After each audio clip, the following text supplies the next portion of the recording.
ሰላም ውድ ቤተሰቦቼ እንደምን ሰነበታችሁ? አባት ይመስገን እኔ በጣም ሰላም ነኝ። ዛሬ በድጋሚ ተገናኝተናል። እግዚአብሔር አባታችን የሁላችን ፈጣሪ ፈቃዱ ሆኖ ዛሬ ከተገናኘን ደግሞ የሚጠቅምና በሕይወታችን ሊረባን የሚችልን ነገር የሚያስተምረንን አንድን ርዕስ አንስተን ዛሬ እንነጋገራለን። በቅድሚያ ሀሳቡ ምንድን ነው የሚለውን ለማንሳት አንድ ኃይለ ቃል ላንሳና ወደ ትምህርታችን እንግባ። በሌሎች ላይ በመፍረድ ጽድቅን አትወርስም የሚል ነው። ይሄ ምድር ላይ ያስመረረን በጣም ሁላችንንም የጎዳን ትልቁ ነገር እኛም እንፈርዳለን፣ ሰዎችም በእኛ ላይ ይፈርዳሉ። እኛ የሆነብን መጥፎ ነገር፣ እኛ ላይ የደረሰው አደጋ ከበደላችን ከኃጢአታችን የተነሳ ነው ብለን እናምናለን። ሌሎችም እንደዛ ይፈርዳሉ። ይሄ ሌሎች ላይ በመፍረድ ጽድቅን ለመውረስ የሚደረግ ሩጫ ግን መልሶ እኛኑ ጠልፎ የሚጎዳን አደገኛ ልምምድ ነው እንጂ የሚጠቅመን እውቀት አይደለም። ስላልሆነ ዛሬ እንነጋገርበትና ሰው ላይ ከመፍረድ እኛ ላይም የሚፈርዱትን ሰዎች ለመቋቋም የሚያስችለንን ትምህርት እንድንወስድ አንድ አጭር ነገር እኔ በሉቃስ ወንጌል ምዕራፍ 13 ላይ በጣም ብዙ ሕዝብ በተሰበሰበበት ኢየሱስ ክርስቶስ እያስተማረ ነበር። መቼም የኢየሱስ ክርስቶስ ትምህርት ሲመረመር ምንድን ነው የሚያስተምረው ተብሎ ስናየው ለሰው ልጆች የሚጠቅም የሰውን ልጅ ሉዓላዊና ኃያል የሚያደርግ የሰውን ልጅ ከፍዳ ከእርግማንና ከመጥፎ መንገድ የሚመልስ ትልቅ ትምህርት ነው የሚሆነው። የኢየሱስ ክርስቶስ ትምህርት በሃይማኖት ብቻ ታጥሮ የጥቂት ግለሰቦች ብቻ ሊሆን አይችልም ብለን አስቀድመንም ተነጋግረናል። ማንም ሰው ትምህርቱ ገብቶት ያስተማረበት ጥበብና የሄደበት የመንፈስ እርቀት ገብቶት አንድ ሰው ከተረዳው የኢየሱስ ትምህርት ለሰው ልጆች ሁሉ ጠቃሚ የሆነ ትምህርት ነው። የሉቃስ ወንጌል ምዕራፍ 13ን እዩት። ከኋላም ደግሞ ታሪኩን ምዕራፍ 12 ላይ ሂዱና እዩት። ታሪኩ እንዲያውም በብዛት የሚጀምረው ይህን የ13ቱን ሀሳብ በደንብ የሚያጠናክረው ምዕራፍ 12 ላይ ያለው ነው። ምዕራፍ 12 ላይ በጣም ብዙ ህዝብ ወይም የህዝብ አይላፍ ነው የሚለው። የህዝብ ብዛት እጅግ ብዙ ህዝብ እርስ በርሱ እስኪረጋገጥ ድረስ ባለበት ኢየሱስ ያስተምር ነበር ነው የሚለው። ሲነሳ ከፈሪሳውያን እርሾ ተጠበቁ ነው ያላቸው። የፈሪሳውያን እርሾ ምንድን ነው ብለን የፈሪሳውያን እርሾ በጥቂቱ ስናነሳ ጥላቻ፣ ሌላ ነገር አይደለም። ጥላቻ፣ ቂም፣ በቀል፣ ዘረኝነት፣ ጎጠኝነት፣ አድማ፣ አመፅ፣ ሁከት፣ ገንዘብ ወዳድነት፣ ራስ ወዳድነት፣ ርኩሰት፣ መዳራት፣ የእግዚአብሔርን ሐሳብና ፈቃድ እምቢ ብሎ መግፋት፣ መልካም ሰዎች ሲነሱ ማዋከብ፣ ማፈን ነው። የፈሪሳውያን እርሾ ሲባል ተወዛግበዋልም ተማሪዎቹ ወይም እዛ ያለ ህዝብም ተወዛግቧል። ሐዋርያቱም ግራ ገብቷቸው ነበረ። ስለ እንጀራ ነው እነሱ ያሰቡት። እርሾ እንጀራን እንደሚያሳምር ፈሪሳውያን የሚሰጧችሁን የሊጥ ውሃ እንዳትጨምሩና እንጀራ እንዳትጋግሩ ያላቸው መስሏቸው በጣም ተቸግረው ነበር። እርሾ ማለት የቆየ የበሰበሰ እውቀት ማለት ነው። ያችን ጠብ ያደርጉብሃል። ያለህም መልካም ነገር የጀመርከውን ጥሩ ነገር አራግፈህ በአሮጌው እርሾ ተበክለህ አበቃ መንገድ ተሰነካክሎ መንገድ ላይ ትቀራለህ። በጣም አደገኛ ነገር ነው። እንደዛ እያስተማራቸው ነበረ። ራስን ከመጥፎ ነገር ስለመለየት፣ ለጌታ በታማኝነት ስለማገልገል፣ ብርቱ ስለመሆን፣ በብርታት ሰርቶ ብዙ ስለማትረፍ፣ ያላተረፈ ደግሞ እንደሚወድቅ እየነገራቸው ባለበት ሰዓት ወሬኞች መጡ። 12 ላይ የተናገረው የፈሪሳውያን እርሾን እዚህ ጋር ታገኙታላችሁ። ወሬኞች መጡ። ወሬኞች መጡና ለኢየሱስ ምን አሉት? ጲላጦስ አሉት። ታሪክ እኮ ነው ይሄ፣ እርሾ ነው። በነገራችን ላይ ዛሬ ኢትዮጵያ እርስ በርሷ የምትደባደበው በጣም ጣጣ ውስጥ የገባንበት ምን እንደው ታውቃላችሁ? የፈሪሳውያን እርሾ፣ የቂም እርሾ፣ የዘረኝነት እርሾ፣ ያለማወቅ እርሾ፣ የተንኮል እርሾ፣ የመዝረፍ እርሾ። እሱን ጠብ ያደርጉብሃል። ናላ ሲዞር ይውላል። ህይወትህን በሙሉ በዛ እርሾ ትለውሳለህ። እድሜህን በሙሉ በአመፅና በክፋት ትኖራለህ። ከባዱ ይሄ ነው። እኔ ታሪክ የማነሳው ትኩስ አድርገን ወደ ህይወታችን እንድንመጣና ነገሩ ይበልጥ አቅም እንዲፈጥር ነው እንጂ ከ2000 ዓመት በፊት ስለነበረ ነገር ለማውራት አይደለም። እሱ መሰረት ስለሆነ ከዛ ልመጣ ፈልጌ ነው። ስለዚህ ወሬኞች መጡና አወሩት። ምን አሉት? ጲላጦስ በቤተ መቅደስ አሉት።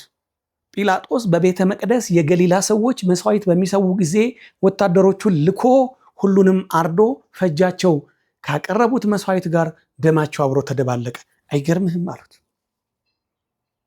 ወሬ ይዘው መጡ። እርሾ ኢየሱስ ክርስቶስ የሚያስተምረው ትምህርት፣ ኢየሱስ ክርስቶስ የሚያስተላልፈው መልእክት ቂምንና በቀልን ትቶ አሁን ስለሆነው ህይወት፣ አሁን ስለተደረገልን በረከት፣ አሁን ስላገኘነው እውቀት ስለመኖርና በእግዚአብሔር መንግስትና እውቀት ስለመጠቀም ነው የሚያወራው።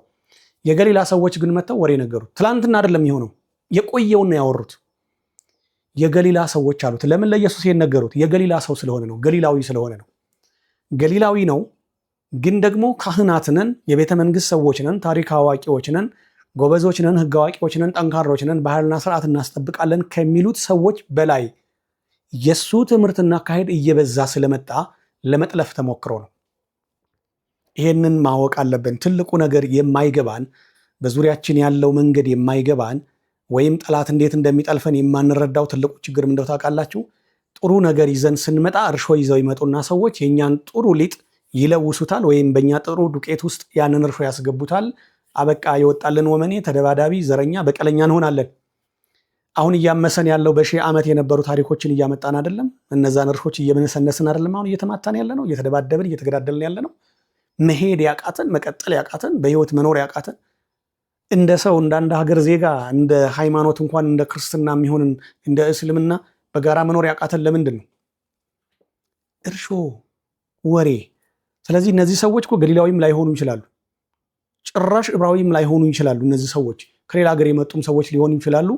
የተደራጁም አደገኛ እርሾ ቋጣሪ ሰዎችም ሊሆኑ ይችላሉ። ስለዚህ የኢየሱስን ትምህርት መበረዝ ፈለጉና ህዝቡን ሊበትኑት ፈልገው፣ ህዝቡን ሊያወዛግቡ ፈልገው ለኢየሱስ ምን አሉት? ይሄን ወሬ አይገናኝም እኮ ይሄ ወሬው። ከዚህ በፊት ወገኖቻቸው የተገደሉባቸው ሰዎች እስኪ ንገሩኝ እንዴት ነበር የሚል አይደለም ርዕሱ። ኢየሱስ እያስተማረ ያለው እሱን አይደለም። እስኪ ከዚህ በፊት የተበደላችሁ ነፃ ወጣችኋለሁ እንዴት እናድርግ አይደለም። እንዲህ አይነት ምክክር አይደለም፣ ስብሰባ አይደለም የሰበሰባቸው፣ የፖለቲካ ፓርቲ ቅስቀሳ አይደለም። ስለ ህይወት፣ ስለ ሉዓላዊነት፣ ስለ ዘላለም መንገድ ነው እያወራቸው ያለው። በመሀል መጥተው ግን ከጉዳዩ ጋር ምንም በማይገናኝ መንገድ እነዛ ሰዎች መጡና ታስታውሳለህ አሉት። ያን ጊዜ የገሊላን ሰዎች ጲላጦስ እንዴት እንደገደላቸው እንዴት እንደጨፈጨፋቸው አሉት። በሌላ በኩል ወሬ ነው ያመጡለት። ከማን ጋር ለማጋጨት? ከጲላጦስ ጋር ለማጋጨት። ጲላጦስ ማን ነው? የሮም መንግስት አገልጋይ ነው፣ የቄሳሮች ታዛዥ ነው። ስለዚህ ኢየሱስ በፖለቲካ በኩል ከተጠለፈ ገሊላዊ ስለሆነ ቢቆረቆረውና ቢቆጨው ለገሊላውያን ቢያዳላ ጸብ ያነሳል ተብሎ መረብ እየዘረጉ ነው እነዚህ ሰዎች። በሌላ በኩል ደግሞ ምን እያደረጉ ነው ሲባል እነሱ ራሳቸውን አጽድቀዋል። እኛ በህይወት ተርፈን የቀጠል ነው ይሄንን ያንተን ትምህርት ያገኘ ነው ከነዛ ክፉና ኃጢአተኛና አመፀኛ ሰዎች የተሻለ ጽድቅ ስላለን ነው። አየህ ኢየሱስ ሆይ ትናንትና የነበሩ ሰዎች እኮ በአመፃቸውና በኃጢአታቸው ጠፍተዋል። እኛ ግን ጻድቅ ስለሆን፣ እኛ ግን ጥሩ ስለሆን ዛሬ ያንተን ትምህርት ልንማር፣ ዛሬ ያንተን ቃል ልንሰማ በዚህ ተገኝተናል፣ ከበረከት ተካፋይ ሆነናል ብለው ራሳቸውን ያጸደቁ። እኔ ደግሞ አንድ ነገር ልናገር፣ በሌሎች ላይ በመፍረድ ጽድቅ ልትወርስ አትችልም። ከባዱ ነገር ይሄ ነው። እንደዛ እያደረጉ ነው ያሉት እነዚህ ሰዎች። ኢየሱስም ደግሞ ምን አላቸው? አዎ ወገኖቼን የገደለው ጲላጦስ ከዚህ በኋላ ያበቃለታል፣ በሱ ላይ እንዘምታለን። እሱን ለማጥፋት የሰራ ነው የቀየስነው መንገድ አለ አይደለም ያላቸው። ጭራሽ ስለ ወገንተኝነትም ስለ ዘረኝነትም ወይም ደግሞ ስለ ቤተሰባዊነትም ስለ ጎጥ አይደለም ያወራቸው። ምን አላቸው? በውኑ የገሊላ ሰዎች በገሊላ ካለው መላው ሕዝብ የተለየ ኃጢአተኛ ሆነው ይመስላችኋል አላቸው። ደግሞስ አላቸው እነሱ ያላወቁትን ወይም ያላነሱለትን ሌላ ታሪክ አነሳላቸው። ደግሞስ በሰሊሆም ምንጭ አካባቢ ወይም በሰሊሆም ኩሬ አካባቢ እነዛ 18 ሰዎች ግንብ ተደርምሶ ያለቁት ሰዎች በዚህ በኢየሩሳሌም ካሉት ሰዎች የባሰ ኃጢአትና በደል የሰሩ ይመስሏችኋል አላቸው። አይደለም፣ ስለሰሩ አይደለም። ነገር ግን አላቸው እናንተም ካልተመለሳችሁ፣ ንስሐ ካልገባችሁ፣ በዚሁ በአመፀኝነትና በዚሁ በጎጠኝነት ከቀጠላችሁ እንደነሱ ትጠፋላችሁ አላቸው።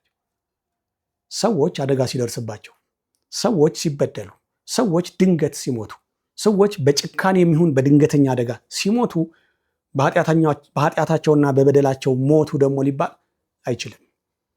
በወቅቱ ግን በእስራኤል ሕዝብ ልማድ እንደዛ አይነት ነገር ነበር። ሰው ድንገት ሲሞት እግዚአብሔር ቀስፎት ነው ይባላል። ምክንያቱም ከምድር ላይ የእግዚአብሔር በረከት፣ ከምድር ላይ የእግዚአብሔር ምሕረት፣ ከምድር ላይ የእግዚአብሔር እውቀት ተጠርጎ ጠፍቶ ስለነበረ ያ ዘመን ከባድ ዘመን ስለነበረ በወቅቱ የነበረው እውቀት ምንድን ነው?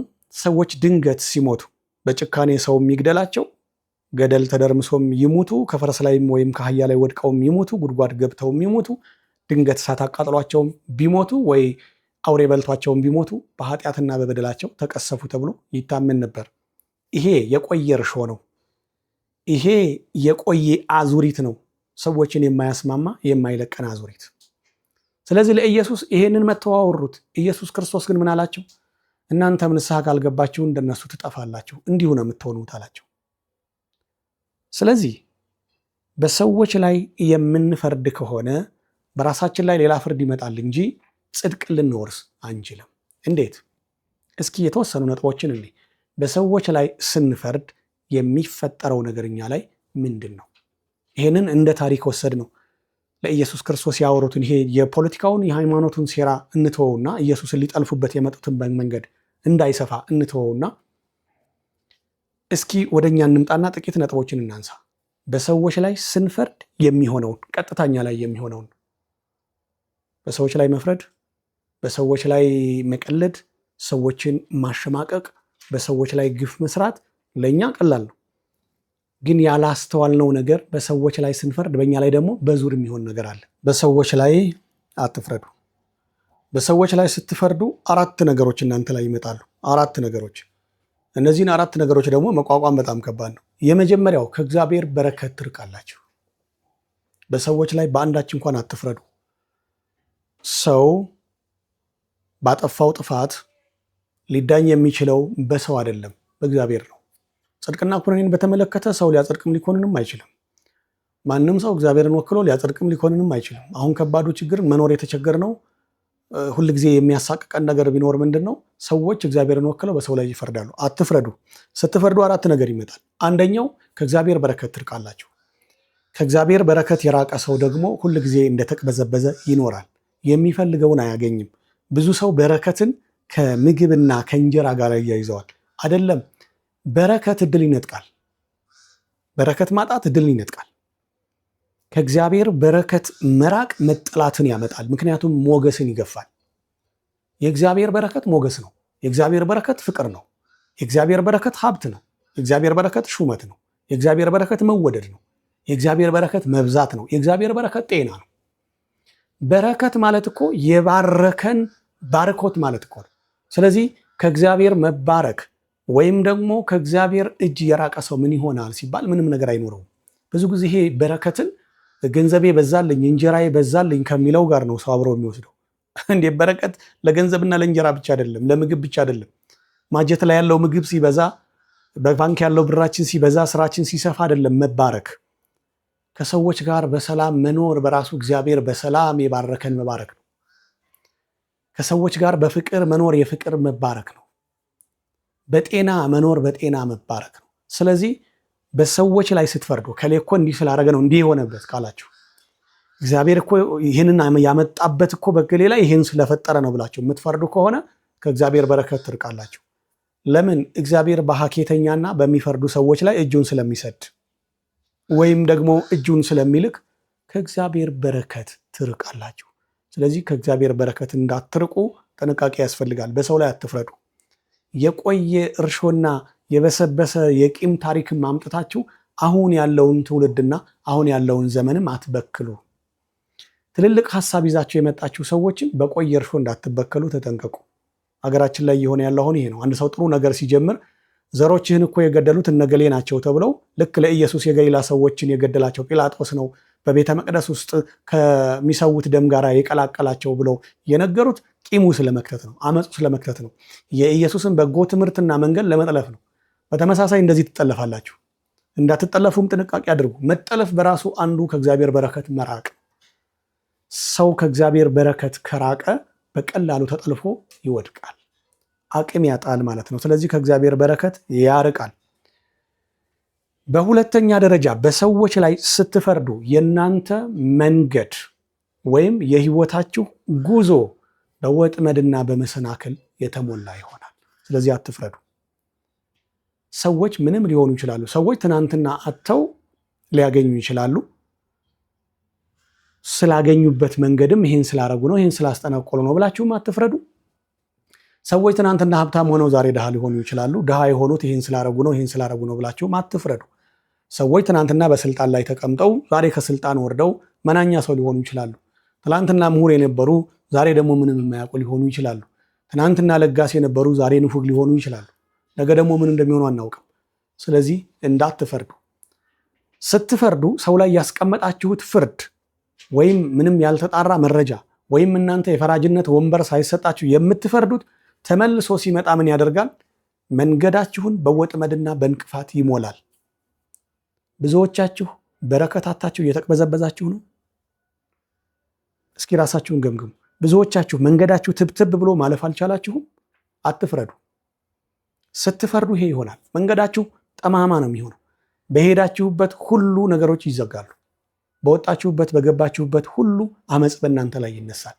ህይወታችሁ በሙሉ ምስቅልቅሉ ነው የሚወጣው። በሰው ላይ አትፍረዱ። ስትፈርዱ የፍርድ ወንበር ከተሰጣችሁ እግዚአብሔር ከወከላችሁ ጥሩ ነው፣ ፍረዱ ካለ። እግዚአብሔር የፍርድን ወንበር ባልሰጠበት ዓለም ላይ በማንም ላይ አትፍረዱ። ስትፈርዱ ይሄ ያገኛቸዋል። በህይወት ስኬታማና ውጤታማ ሆኖ ለመኖር እኮ ጉዳዩ ብዙ አይደለም፣ በጣም ቀላል ነው። እሱ ምንድን ነው? ራስን ከፍርድ ነፃ ማድረግ። የሚያስተውል ልብ ይኖራችሁ፣ የሚፈርድ ጭንቅላት ግን እንዳይኖራችሁ። ፍርድን ለእግዚአብሔር ስጡ። እናንተ ሁሌ መልካም ሁኑ፣ እናንተ ሁሌ ቅን ሁኑ። ብትችሉ የወደቁን ሰዎች፣ ችግር ውስጥ የገቡን ሰዎች ባላችሁ እውቀትና አግባብ አግዟቸው፣ እርዷቸው፣ ከዛ ችግር ይውጡ። ካልቻላችሁ ደግሞ በሰው ላይ በመፍረድ የራሳችሁን ጽድቅ ማቆም አትችሉምና ሰዎች ላይ አትፍረዱ። ሁለተኛው የሚገጥማችሁ ችግር መንገዳችሁ ወይም የህይወታችሁ ጉዞ በሁከትና በብጥብጥ በወጥመድና በክፉ እሾክ የተበተበ ይሆናል። ሶስተኛ፣ በሰዎች ላይ የፈረዳችሁት ያ ክስ በእናንተ ላይ ይሆናል። ሰዎች ትላንትና አግኝተው ካጡ እናንተ ያጡት ይሄን ስለበደሉ ነው፣ ይሄን ስላጠፉ ነው ብላችሁ ከፈረዳችሁ እናንተም ካላችሁ ታጡና እንዲሁ በእናንተ ላይ ፈራጆች ይሆናሉ እነዛ ሰዎች። ይህን በጣም ጥንቃቄ አድርጉ። በሶስተኛ ደረጃ ያ የከሰሳችሁት ክስ ሰዎች ላይ የፈረዳችሁት ፍርድ ተመልሶ እናንተ ላይ ይሆናል። ብዙ ጊዜ ከችግር የማንወጣው ብዙ ጊዜ የተሳካ ህይወት የማይኖረን ምንድን ነው ሲባል የፈረድነው ፍርድ ተመልሶ እኛ ላይ ይመጣል። ሰዎች ትዳራቸውን የፈቱት፣ ሰዎች በድብቅ ዲቃላ የወለዱት፣ ሰዎች ሰውን የዘረፉት፣ ሰዎች ሰውን የገደሉት፣ ሰዎች ይሄን ያደረጉት ይሄን ነው ብለን ፈርደን እነዛን ሰዎች ከኮንንን፣ እነዛን ሰዎች መርዳትና ማሰልጠን ማስተማር ሲገባን እነዛን ሰዎች ከጎዳንና በነዛ ሰዎች ላይ አመፅ ካነሳንና ፍርድ ካስቀመጥን ያ እነሱ ላይ ያስቀመጥነው ፍርድ በዘመናት ሂደት ውስጥ በእርግጠኝነት እኛ ጋር ይመጣል። እሱን ነገር ጥንቃቄ አድርጉ። በአራተኛና በመጨረሻ ደረጃ የሚሆነው እንደው ታውቃላችሁ፣ ይሄ በጣም የሚገርም ነው። እነዛ የፈረዳችሁባቸው ሰዎች ዘሮች ባሪያ አድርገው ይገዟቸዋል። ይህን በጣም ጥንቃቄ አድርጉ። ዛሬ ባሪያ አድርገው እየገዟችሁ እየበዘበዟችሁ እያሰሯችሁ ያሉ ሰዎች ካሉ ታሪካችሁን ወደኋላ ሂዱና ተመልከቱ። በዘሮቻቸው ላይ ፈርዳችኋል ወይም በዘሮቻቸው ላይ ፈርደናል። ይሄን ወቁ። እነዚህ አራት ነገሮች ይሆናሉ። በመጨረሻ የፈረዳችሁባቸው ሰዎች ዘሮቻቸው ባሪያ አድርገው ይገዟቸዋል። ባርነት በስልጣን ብቻ አይደለም፣ በሀብትም መግዛት፣ በሀብትም ሰውም መብለጥ፣ በጉልበትም መብለጥ፣ በእውቀትም መብለጥ፣ በስልጣንም ደግሞ የበላይ መሆን ባሪያ አድርጎ መግዛት። ባሪያ አድርገው ይገዛቸዋል። በተዘዋዋሪ ምን ማለት ነው? እጃቸው ላይ ይጥላቸዋል። በፈረዳችሁባቸው ሰዎች ዘር ላይ ትወድቃላችሁ። እነሱ ደግሞ እንደ እንስሳ ይጠቀሙባቸዋል። እንደ እንስሳ እንደ ከብት ያርሱባቸዋል፣ እንደ አህያ ይጭኗቸዋል። ምንድን ነው ከተባለ በሰዎች ላይ መፍረድ በራስ ላይ ግፍና እርግማንን ማምጣት ስለሆነ ጥንቃቄ ያስፈልገናል። አመሰግናለሁ ለነበረን ጊዜ። ደጉ አባታችን የተመሰገነ ይሁን። እኔ በዚህ አበቃለሁ። ሀሳባችንን ለማጠቃለል ያህል በሌሎች ላይ በመፍረድ የራስን ጽድቅ መውረስ አይቻልም የሚል ነው። እስካሁን የተነጋገርንባቸው ናቸው። እነዚህን የተነጋገርንባቸውን ጠቅለል አድርጋችሁ ደግሞ ለራሳችሁ ትምህርትን ግንዛቤን ውሰዱና ቆም ብላችሁ አስባችሁ ህይወታችሁን አስተካክሉ። ላለሁ በተወደደ አክብሮት ሰላም ብያለሁ። ደህና ሁኑልኝ።